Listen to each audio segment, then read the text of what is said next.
Having a good pre-emergent is key for setting your paddock up for a successful year. BASF have two products which can help with annual ryegrass control and broadleaf weed control. Luximax is an annual ryegrass control, and its mode of action has no documented resistance, while Veraxor is a broadleaf weed control, and it has up to 12 weeks residual.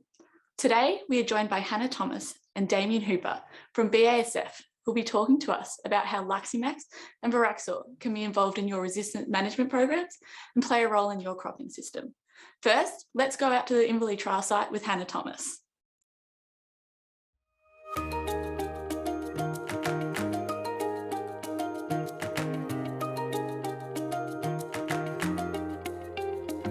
Hi everyone, Hannah here from BASF Ag Solutions. Today we're at the SFS Inverleigh trial site and we're going to be looking at our new pre-emergent. So Luximax is our new pre-em for ryegrass. It's a new mode of action. It's a Group T or a Group 30. It's actually the only Group 30 that's currently available on the market. So Luximax offers annual ryegrass control, barley grass control, wild oat suppression and brome grass suppression. Luximax is a new resistance management tool that offers you the same level of annual ryegrass control as the industry standards. So if you're trying to move away from the overuse of your Group K, J and D pre-ems, then Luximax is a really important tool to help you do that and to help manage the resistance level on farm.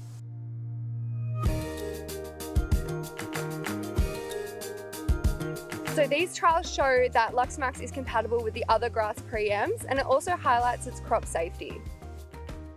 So with Luximax, we just want to make sure that we're following the label. We're sowing at 3 centimeters with a knife point press system, and we are throwing the treated soil away from the seed and getting the correct separation. So a little bit of attention to detail at the time of sowing and you won't go wrong. So Luximax and Veraxor are our gold standard tank mix. They're the only two modes of actions without documented resistance. The mix together gives you up to 12 weeks of annual ryegrass control as well as up to 12 weeks of broadleaf weed control. So they're really a great rotation to have in your system. So Veraxor is a unique double group G herbicide. It can be used as both a knockdown and a pre-emergent herbicide depending on the rate that you use. At the 100 ml rate, Veraxor it can be used as a knockdown and it gives you control of 29 broadleaf weeds. When used in conjunction with glyphosate, you can actually cover an additional 12 weeds. So at the 200 ml rate, you actually get the knockdown with up to 12 weeks residual control of 16 broadleaf weeds, and you also get annual ryegrass assist. You also have the option of using Veraxor at a 240 ml rate. It can be used in the period of 3 weeks before sowing. So if you get an early break and you want to hit the germinating weeds, Veraxor at 240 mils gives you that option while still giving you the residual control up to 12 weeks for the 16 broadleaf weeds. So Veraxor can actually be used in combination with any of the industry standard grass pre-ems, as you can see in these trials.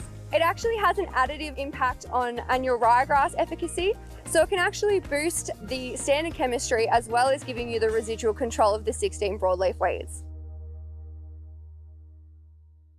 Thanks, Hannah. It's always so great to have such an informative video.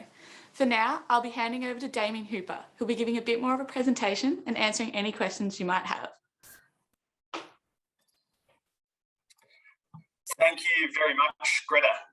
So Luximax herbicide, great summary by Hannah Thomas, who is our area manager in the Western Districts. Luximax has now been used for 2 seasons, and what we're seeing is really consistent results across a wide range of soil types and in different environmental conditions, which hopefully we can touch on in the question time. So Luximax has a really strong, concise fit in wheat. That's in part driven by its reliable efficacy on annual ryegrass. But we're also seeing, as Hannah outlined, some really useful suppression activity as well on barley grass, wild oats and brome grass. One of the other really unique things about Luximax, as Chris mentioned earlier this morning and as Hannah has just mentioned now, it's a Group T mode of action or a Group 30 using the new nomenclature. And what that means is that it's giving us some really positive practical benefits. One is that the Group T mode of action in Luxamax is able to control annual ryegrass populations that are resistant to some of the other modes of actions that you're using in your rotation already.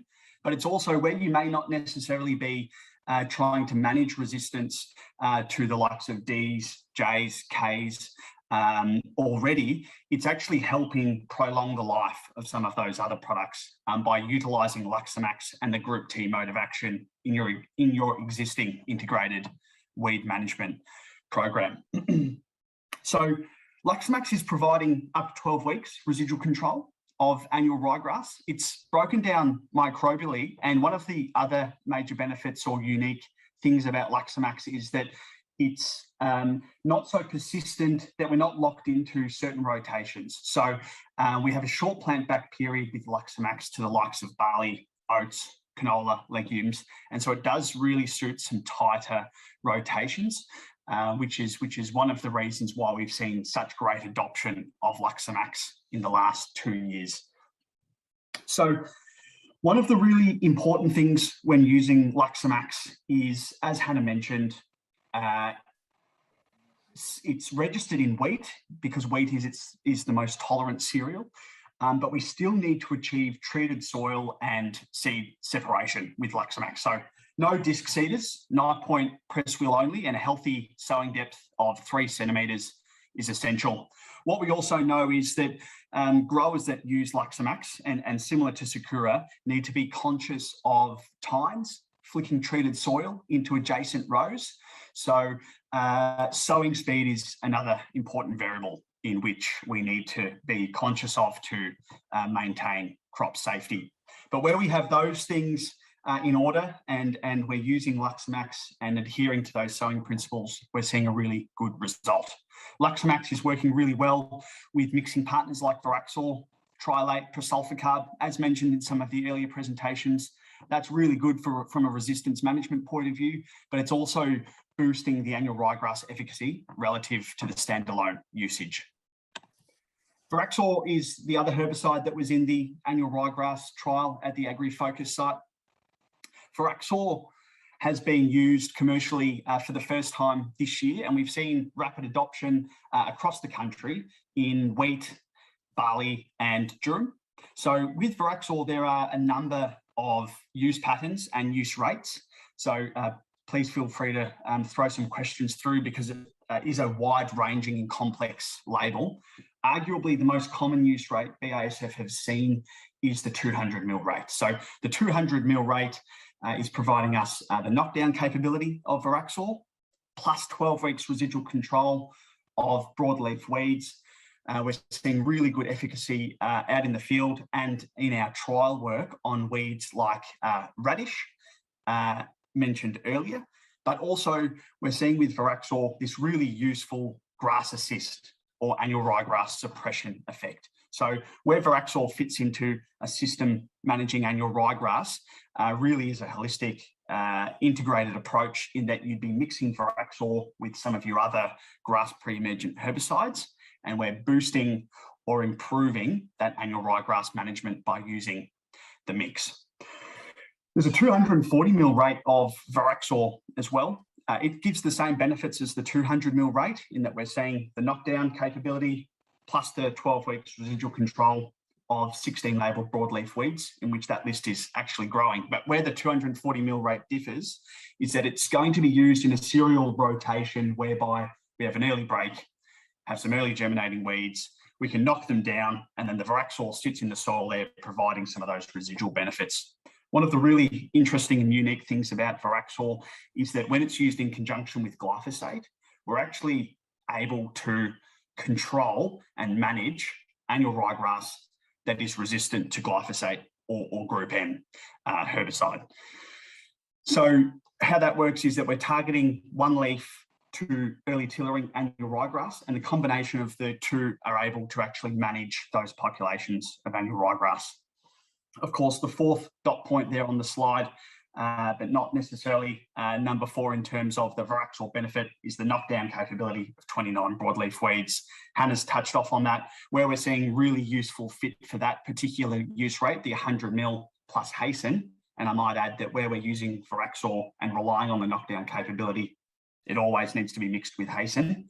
Really good at controlling, for example, volunteer canola, which can be a challenge with the stacked herbicide resistance. That's a brief overview and my time up for now, but would really encourage some questions on Veraxor and Luxamax.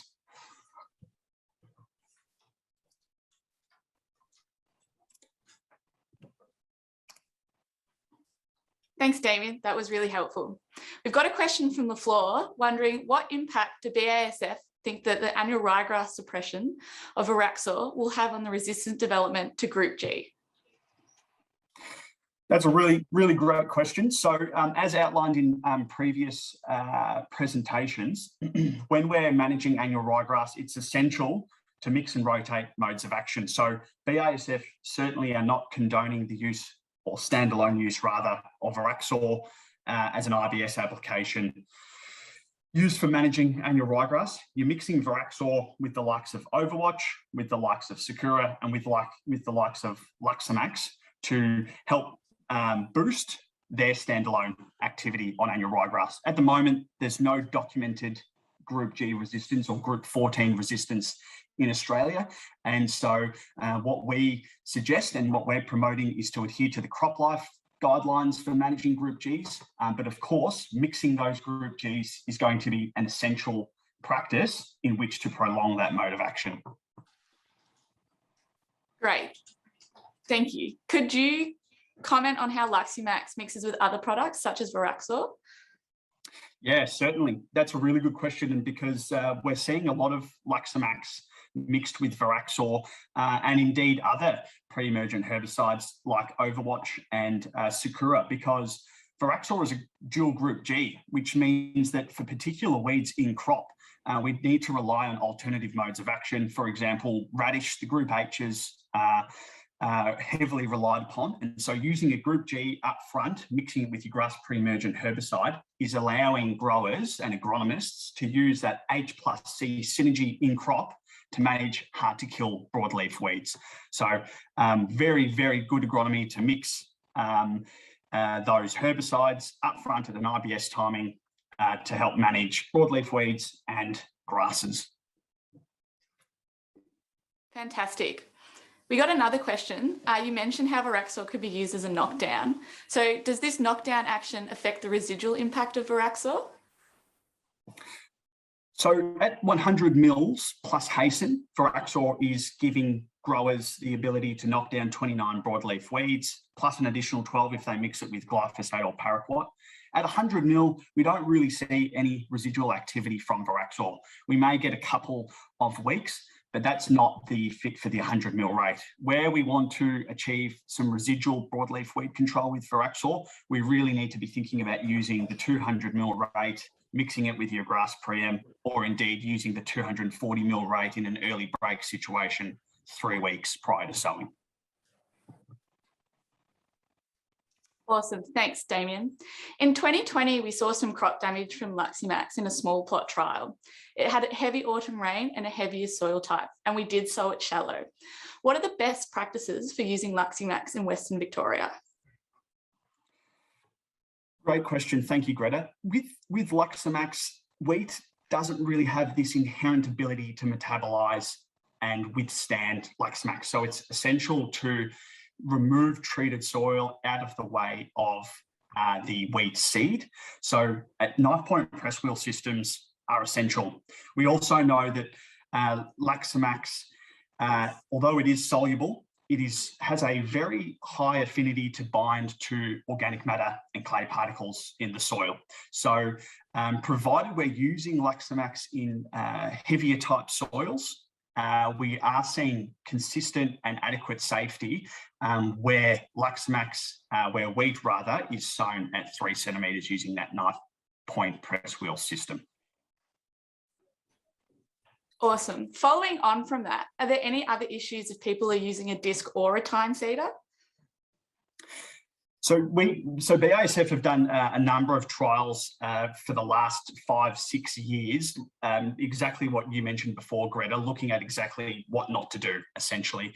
And where we're using a disc seeder to sow wheat, and of course there are a number of different disc seeders, but where soil throw, where we're not removing treated soil away from the wheat seed, we're consistently seeing damage. So certainly for anyone that hasn't used Luxamax yet and considering to do so, we strongly suggest the use of knife point press wheel. In fact, that's the only option, because to achieve crop safety, we need to be moving that treated soil away from the wheat seed. So disc seeders, unfortunately, won't ever have a fit with Luxamax.